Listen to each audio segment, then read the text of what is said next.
ஒரு நாள் பத்திரிகையில் வந்த ஒரு செய்தியை படித்தேன். அந்த வருடம் என்பது 2001 அல்லது 2002 என்பது எனக்கு சரியாக நினைவில் இல்லை. நான் சென்னை வடபழனி முருகன் கோவிலுக்கு பின்னால் இருக்கும் ஒரு பகுதியில் வாடகைக்கு ஒரு அறை எடுத்து சில நண்பர்களுடன் தங்கியிருந்தேன். நாங்கள் இருக்கும் பகுதியில் அப்போது ஒரு சின்ன டீ கடை ஒன்று இருந்தது. அந்த டீ கடையில் தினமும் வரும் தினப்பத்திரிகையில் தான் அந்த செய்தியை நான் படித்தேன். திரைப்படங்களில் பிரபலமாக இருந்த வில்லன் நடிகர் உதயபிரகாஷ் என்பவர் சேலம் மாவட்டத்தில் இருக்கும் மேச்சேரி என்ற ஒரு உட்பிரதேச கிராமத்தில் ஒரு குடிசை வீட்டில் ஒரு மூதாட்டியின் ஆதரவோடு மிகவும் கஷ்டப்பட்டு வறுமையோடு வாழ்ந்து வருகிறார் என்பது திரையுலகில் பிரகாசித்துக் கொண்டிருந்த இந்த வில்லன் நடிகர் அங்கு எதற்கு போனார், ஏன் போனார் என்பது மிகப்பெரிய ஒரு கேள்விக்குறியாகவே இருந்தது. அந்த காலகட்டத்தில் எந்த பத்திரிகையாளர் இவரை தேடி போய் கண்டுபிடித்து இந்த செய்தியை வெளியிட்டாரோ என்னவோ. இப்படி பல மாதங்கள் கழித்து எங்கள் பக்கத்தில் இருக்கும் அந்த டீ கடையில் இந்த நடிகருடன் சேர்ந்து நான் டீ குடிப்பேன் என்பது சற்றும் நினைத்து பார்க்காத ஒன்றாகும். ஒரு நாள் திடீரென்று என் அறையில் இருந்த என் நண்பர் ஒருவர் வந்து, டேய், வில்லன் நடிகர் உதயபிரகாஷ் வந்திருக்காருடா, நம்ம பக்கத்து டீ கடையில தாண்டா உட்கார்ந்துருக்காரு என்று சொன்னதும் எனக்கு திடீரென்று தட்டுப்படவில்லை. உதயபிரகாஷா? யார் அது? அதுதான்டா சின்ன தம்பியில குஷ்புக்கான நான் நடிச்சிருப்பாரு. ஏய், ஆமாமா, அவரை பத்தி நான் படிச்சிருக்கேன்டா. சரி சரி வரேன், நான் அவரை பார்க்கணும்டா என்று கூறிக்கொண்டே எனது நண்பருடன் அந்த டீ கடை நான் விறுவிறுவென்று சென்றேன். அந்த டீ கடைக்கு முன்பாக வெளியில் போடப்பட்டிருந்த ஒரு பெஞ்சில் பல மாதங்களுக்கு முன்பு இவரை பற்றியான செய்தியை படித்த அதே இடத்தில் அவர் வந்து அமர்ந்திருந்தார். அந்த காட்சியை நிஜமா பொய்யா என்பது என்னாலேயே நம்ப முடியவில்லை. அந்த நேரம் அவரை பார்ப்பதற்கு ஒரு பிச்சைக்காரனை போல் பார்ப்பதற்கு மிகவும் பரிதாபமாக இருந்தது. இருந்தாலும் சினிமா நடிகர் ஆயிற்றே, அவருக்கு இப்போது என்ன நிலைமையோ அவரை பற்றி ஏதாவது தெரிந்து கொள்ளலாம் என்று நினைத்து அவரிடம் மெதுவாக நாங்கள் இருவரும் பேச்சு கொடுத்தோம். அண்ணா, உங்களை பத்தியான செய்தியை இதே இடத்துல உட்கார்ந்து தானா நான் படித்தேன். என்ன ஆச்சுண்ணா உங்களுக்கு? என்ன சொல்றதுப்பா, எல்லாம் தலைவிதி, எனக்கு அவ்வளவா உடம்பு சரியில்லை என்று எங்கள் கேள்விகளுக்கு அவர் பதில் கூறினார். உங்க உடம்ப நல்லா பார்த்துக்கிட்டு நீங்க மீண்டும் சினிமாவில் நடிக்க வேண்டியதானேன்னா? ஆமா, கேட்டிருக்கேன்.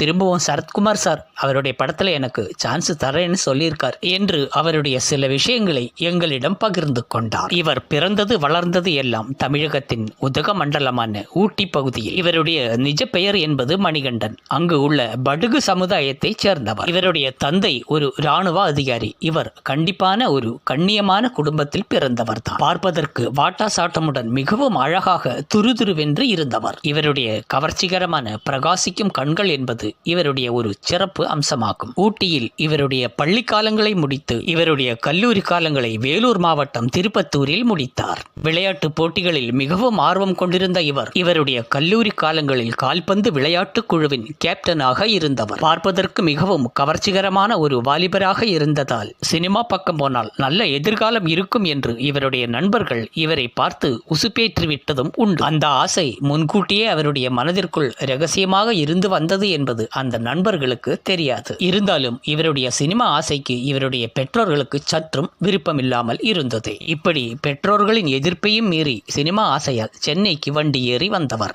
பிறகு சென்னைக்கு வந்து எப்படியோ சிரமப்பட்டு கொண்டு சில சினிமா நண்பர்களின் உதவியோடு சென்னை மவுண்ட் ரோடு, பாண்டி பஜார் போன்ற இடங்களில் இவரை போல சினிமா வாய்ப்பு தேடும் நண்பர்களுடன் சேர்ந்து தங்கினார். அதன் பிறகு எப்படியோ ஒரு வழியாக 1989 ஆண்டு இயக்குனர் ஃபாசில் இயக்கத்தில் வெளியான என்னென்னும் கண்ணேட்டண்டே என்ற மலையாள திரைப்படத்தின் தழுவலாக கார்த்திக், குஷ்பு இணைந்து நடிக்கும் வருஷம் 16 என்ற படத்தை ஃபாசில் தமிழில் இயக்க திட்டமிட்டிருந்தார். அந்த படத்தில் குஷ்புவின் குடும்ப நண்பர்களில் ஒருவரான மூர்த்தி என்ற ஒரு கதாபாத்திரம் இவருக்கு கிடைத்தது.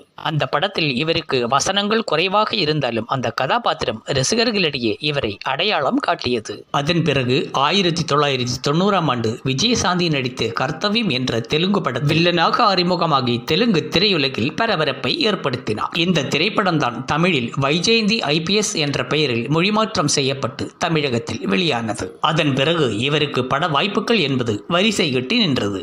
இதில் 1991 ஆண்டு வெளியான சின்னத்தம்பி என்ற திரைப்படத்தில் குஷ்புவுக்கு 3வது அண்ணனாக நடித்து தமிழ் திரையுலகில் தன்னை பெரிதாக அடையாளம் காட்டினார். அதன் பிறகு மன்னன், உழைப்பாளி, மேட்டுக்குடி, இது நம்ம பூமி, சாமுண்டி, பேட் மாஸ்டர் என்று எல்லா பெரிய நடிகர்களுடனும் இணைந்து 40 படங்களுக்கு மேல் தமிழ் திரையுலகில் நடித்தார். இதே போலதான் தெலுங்கு திரையுலகிலும் 40 திரைப்படங்களை கடந்திருக்கிறார். இப்படிப்பட்ட சூழ்நிலையில் தான் ஜோலார்பேட்டை பகுதியில் ஒரு படப்பிடிப்பு நடந்து கொண்டிருந்த பொழுது அந்த படப்பிடிப்பை வேடிக்கை பார்க்க வந்த ஒரு பெண்மணியிடம் பழக்கம் ஏற்பட்டு அது காதல் கல்யாணம் என்று இவருடைய வாழ்க்கையை சற்று திசை திருப்பச் செய்தது. இந்த குடும்ப வாழ்க்கையில் இவருக்கென்று ஒரு ஆண் பிள்ளை வாரிசும் இருக்கின்றது. இப்படிப்பட்ட சூழ்நிலையில் தான் இவருக்கு இருந்த குடிப்பழக்கத்தின் மூர்க்கத்தனம் என்பது சற்று அதிகமான காரணத்தினால் படப்பிடிப்புக்கும் சரியான நேரத்தில் செல்லாமல் போதிய வருமானமின்றி குடும்பத்தில் குழப்பம் ஏற்பட்டு பெரிய அளவிலான சங்கடங்களையும் கருத்து வேறுபாடுகளையும் சந்திக்க நேரிட்டார். இதனால் பெரும் கடனாளியாக மாறி வெளியே தலை காட்ட முடியாமல் வீட்டை விட்டு வெளியேறினார்.